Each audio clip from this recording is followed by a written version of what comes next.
The basement door hung open, a gaping maw of darkness. Musty air, thick with the scent of mildew and decay, wafted upwards. My heart pounded against my ribs, a frantic drumbeat urging me to turn back. "Just a quick look," I muttered, forcing my legs to move. Each step on the creaking staircase was a descent into the unknown. The air grew colder, the darkness more oppressive. I fumbled for the light switch, my fingers brushing against something cold and slick. The bulb flickered to life, casting a sickly yellow glow that did little to pierce the gloom. Cobwebs hung like macabre decorations, and dust lay thick on the floor. I shivered, a primal fear gripping me. This place held memories, but none of them mine. I ventured further into the basement, my footsteps echoing in the silence. The musty air seemed to cling to me, suffocating me. My every sense was on high alert, straining to identify the source of a faint scratching sound. A floorboard creaked behind me. I spun around, heart leaping into my throat, but there was nothing there. Just shadows dancing in the dim light. Or were they? A cold draft brushed past my cheek, carrying with it the whisper of a name. My own name.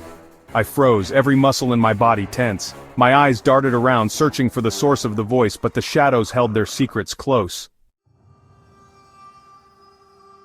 I pressed on, drawn deeper into the labyrinthine basement by a force I couldn't name. The air was thick with an eerie stillness, as if the walls themselves were holding their breath. Each step echoed ominously, the sound bouncing off the cold, damp stone. My flashlight flickered, casting long dancing shadows that seemed to move with a life of their own. I could feel the weight of the darkness pressing in on me, a tangible presence that made my skin crawl. The air grew colder, the silence more profound. My breath became visible, a ghostly mist in the frigid air. It was as if I had stepped into another world, one where warmth and light were distant memories. The cold was not just a physical sensation, it seeped into my bones, chilling me to the core. I wrapped my arms around myself, trying to ward off the biting cold, but it was relentless. I stumbled over something unseen, my hand connecting with a rough-hewn stone wall. The texture was coarse and unyielding, a stark contrast to the smooth, polished floors above. I could feel the history etched into the stone, the countless hands that had touched it before me. It was as if the wall itself was alive, whispering secrets of the past. It was freezing to the touch, unnaturally so. The coldness was intense, almost painful, and I pulled my hand back instinctively. It felt as if the wall was drawing the warmth from my body, leaving me shivering and weak. I could see my breath in the air, each exhale a reminder of the frigid environment I was in. A wave of dizziness washed over me, and I leaned against the wall for support. My vision blurred, and I felt a sense of vertigo, as if the ground beneath me was shifting. I closed my eyes, trying to steady myself, but the sensation persisted. It was as if the basement was alive, its very essence trying to overwhelm me. As my hand slid across the cold stone, my fingers brushed against something else. It was small and hard, a stark contrast to the rough texture of the wall. I hesitated for a moment, my heart pounding in my chest. What could it be? My curiosity got the better of me, and I reached out to grasp it. Something small and hard and unnaturally cold. It felt like metal, but colder than any metal I had ever touched. The chill seemed to radiate from it, sending a shiver down my spine. I could feel the weight of it in my hand, a tangible reminder of the unknown. I picked it up, my fingers trembling. The object was small, fitting easily in the palm of my hand. It was a locket, tarnished with age, its surface ice-cold against my palm. The intricate design was barely visible through the layers of grime and tarnish, but I could tell it was once a beautiful piece of jewelry. It was a locket, tarnished with age, its surface ice-cold against my palm.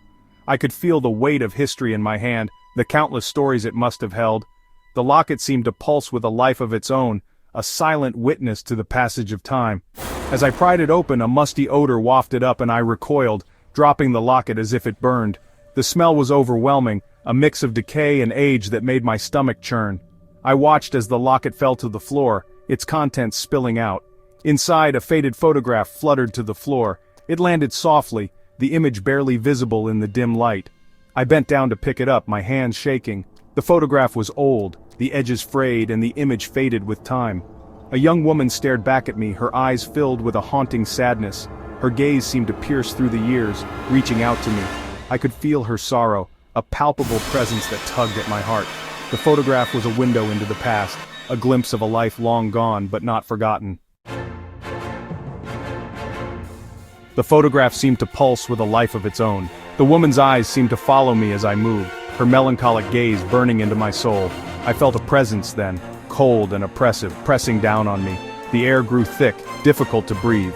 And then I saw it, a face, shimmering in the darkness at the edge of the light, a man's face, contorted in a silent scream.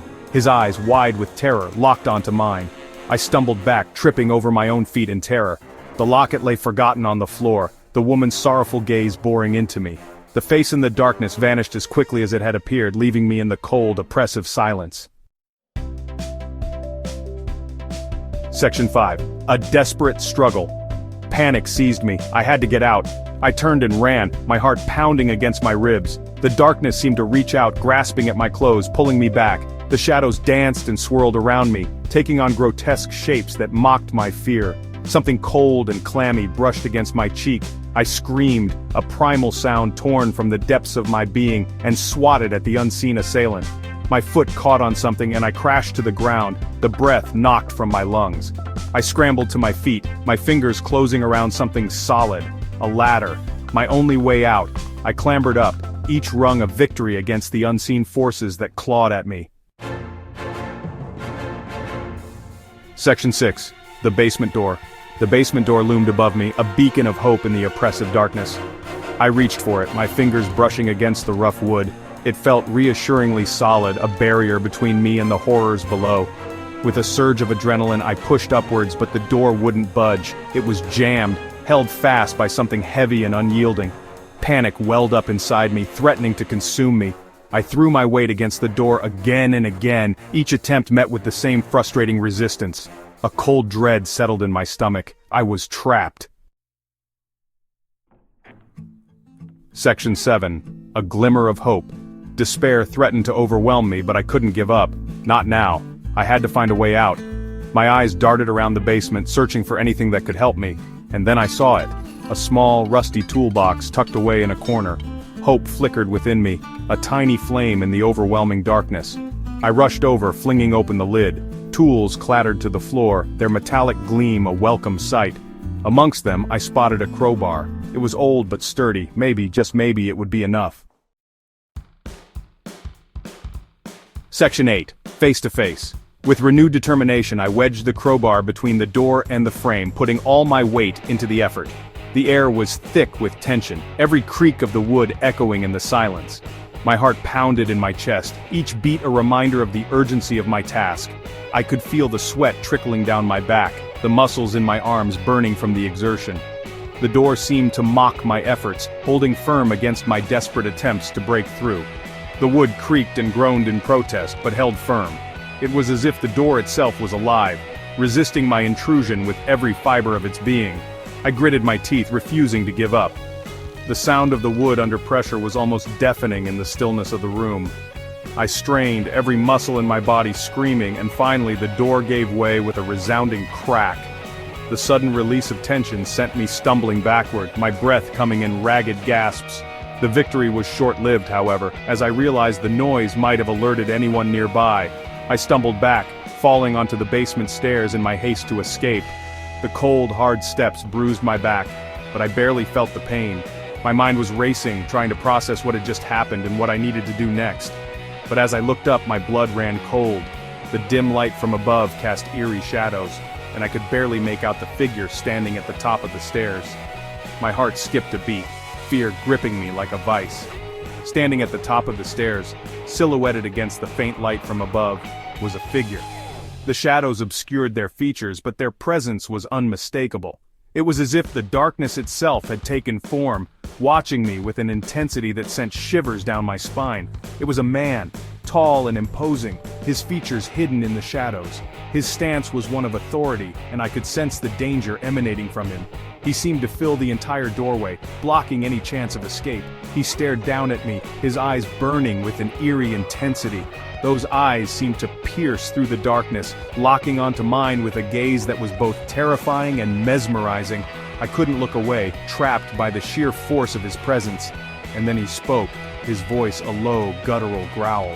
The sound sent a chill down my spine, each word dripping with menace. It was a voice that commanded attention, leaving no room for doubt or defiance. "You shouldn't have come here." The words hung in the air, heavy with foreboding. I knew in that moment that I had crossed a line, ventured into a place where I didn't belong. The realization hit me like a punch to the gut, and I could feel the weight of my mistake bearing down on me.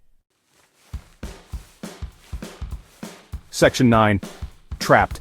The very word sent shivers down my spine, a premonition of the terror that was about to unfold. Terror lent me a burst of strength. My heart pounded in my chest, each beat echoing like a drum in the silence.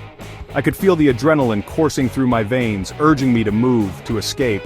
I scrambled backwards, scrambling up the stairs, my eyes fixed on the figure above me. Every step felt like an eternity, the distance between us shrinking with every heartbeat. The air was thick with fear, making it hard to breathe. He moved with an unnatural grace, his shadow stretching out towards me like a living thing. It seemed to grow and twist, reaching out with dark tendrils that threatened to ensnare me. The figure's movements were almost hypnotic, a dance of darkness that held me in its thrall. I lunged for the light switch, plunging the basement back into darkness. The sudden absence of light was both a relief and a new terror. In the pitch black, my other senses heightened, every sound amplified, every touch magnified. Blindly, I reached for the door, my fingers closing around the cold metal handle. The chill of the metal was a stark reminder of my reality. I twisted the handle desperately, but it wouldn't budge. Panic surged through me as I realized I was trapped. But it was too late. Time seemed to slow down, each second stretching into an eternity.